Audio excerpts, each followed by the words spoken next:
ডিমের এই রান্নাটা বানালে কিন্তু সব সময় মুখে লেগে থাকবে, ভীষণ টেস্টি হয়। আর এই রান্না একবার বানালে বারবার খেতে ইচ্ছে হবে। বিশেষ করে যারা ডিম প্রেমী আছে তারা তো সেদিন একটু বেশি ভাত লাগবে। সাথে আছে দেশি ডিম আর একদম পেঁয়াজ শাই। আজকে পেঁয়াজ শাই দিয়ে দেশি মুরগির ডিমের রসা বানাবো, সাধারণ মশলায় বানাবো আর সাধারণভাবেই কিন্তু বানাবো। একদম দেশি ডিম, কিন্তু বাজার থেকে কেনা কিন্তু দেশি ডিম নয়। নিয়েছি টসটসে পেঁয়াজ শাই, আর এক্ষুনি পেঁয়াজ শাইগুলো বাজার থেকে এনেছি। তো আজকে একটু অন্যরকমভাবে বানাবো। তবে তোমরা কখনো ডিমের এই রান্না আগে খেয়েছো কিনা অবশ্যই কিন্তু জানাবে। একটু বড় বড় সাইজের পেঁয়াজ আছে দেখেই কিন্তু পেঁয়াজ শাইগুলো বাজার থেকে নিয়েছি। তো ডিম নিয়েছি দেশি ডিম দুটো, একটা বড় সাইজের আলু নিয়েছি, 4 ভাগ করে নিয়েছি। তো লবণ দিয়ে ডিম আর আলুটাকে সেদ্ধ করতে বসিয়ে দিয়ে পেঁয়াজ শাইগুলোকে ভালো করে কেটে নেব। তো শীতের পেঁয়াজ শাই কিন্তু দারুণ টেস্টি হয়, আর এই সময় পেঁয়াজ শাইগুলো কিন্তু ভীষণ ঝাঁঝালো হয়।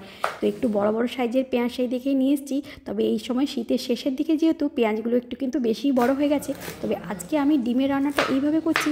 তবে এই পেঁয়াজ শাই দিয়ে কিন্তু কাতলা মাছ, পোনা মাছ দিয়েও কিন্তু রান্না করা যায়, ভীষণ খেতে ভালো লাগে। ডিমের রসা বানানোর জন্য পেঁয়াজগুলোকে শুকনো শুকনো করে কেটে নিয়েছি। সাথে নিচ্ছি একটা গোটা মিডিয়াম সাইজের টমেটো, আর টমেটোটাকে 4 ভাগ করেছি। রসুনটাকে নিয়েছি 3-6 দানা মতো, আদা এক টুকরো নিয়েছি, আর আদা রসুনটাকে কিন্তু বেটে নেব। ডিম সেদ্ধ হলে ছাড়িয়ে লবণ হলুদ মাখিয়ে একদম সর্ষের তেলে ভালো করে ভেজে নেব, লাল লাল করে। আচ্ছা, তোমরা কে কে আছো বলো তো ডিম ছাড়ানোর সময় মায়ের পাশে বসে থাকতে, খাবারের জন্য যদি একটু ভেঙে গেলে দিত। তো ডিমগুলোতে লবণ হলুদ মাখিয়ে কিন্তু ভাজা হয়ে গেছে লাল লাল করে। এবার ওই তেলেই পেঁয়াজ আর টমেটো কুচি দিয়ে ভাজা হয়ে গেলে আদা রসুন বাটাটাকে দিয়ে এবার একটা মশলা ভালো করে ভেজে নেব।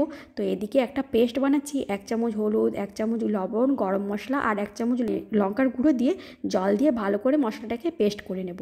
তো মশলাটা ভাজা ভাজা হয়ে এলে পেস্টটাকে দিয়ে এবার ভালো করে কষাবো। তো তেল ছেড়ে এলে এবার মশলাতে পরিমাণ মতো জল দিয়ে ভেজে রাখা ডিম আর আলুটাকে দিয়ে ঢাকা দিয়ে হাই টু মিডিয়াম ফ্লেমেই করলেই কিন্তু দারুণ টেস্টি হয় এই রান্না। কে কে ঠিক করলে এটা দেখে আজকে রাত্রেই রান্না করবে, ভীষণ টেস্টি হয়। তো বেশি দেরি না করে কিন্তু এটা রাত্রের জন্য বানিয়ে ফেলতেই পারো।